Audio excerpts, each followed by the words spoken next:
Tattoo removal. Tattoo भनेको के हो त? यसलाई कसरी हटाउन सकिन्छ? यसलाई हटाउन कति टाइम लाग्ला र यसको हटाउँदाखेरि के साइड इफेक्ट हुन सक्छ त? नमस्ते, म डाक्टर राजन बाबुतजिया। ट्याटू भनेको एउटा केमिकल कम्पाउन्डले भनेको इङ्क जस्तो हो, जसलाई चाहिँ एउटा निडलको माध्यमबाट स्किनको डिपर लेयर डर्मिस लेयरमा डिपोजिट गरिएको हुन्छ। यसलाई हटाउने सबभन्दा इफेक्टिभ मेथड भनेको लेजर नै हो। हाम्रो क्लिनिक आँखा डर्मेटोलोजीमा हामीले यसलाई हटाउनलाई पाइकोसेकेन्ड लेजर युज गर्ने गर्छौँ।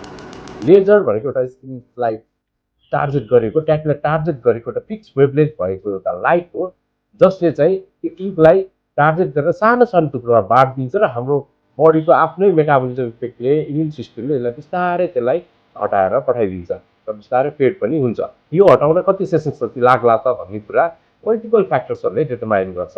ट्याटू कतिको पुरानो छ त, कस्तो खालको इङ्क प्रयोग भएको छ त्यसलाई बनाउन, र कति डिप हानिएको छ त्यो ट्याटू बनाउन, कुन कलर युज भएको छ, कति प्रोफेसनल आर्टिस्टले गरेको हो कि सिम्पल माइनर अमेचर आर्टिस्ट या घरमा आफैले बनाउनु भएको, यो सबै कुरामा भर पर्छ।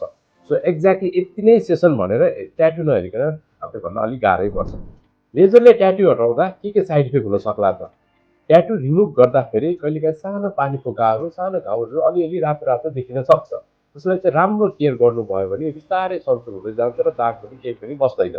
त्यसलाई हटाउँदा राम्रो मसिन प्रयोग भएको छ र ट्रेन प्रोफेसनलको हातमा भएको छ भने त्यसको खासै लङ टर्म साइड इफेक्ट भने केही पनि हुँदैन।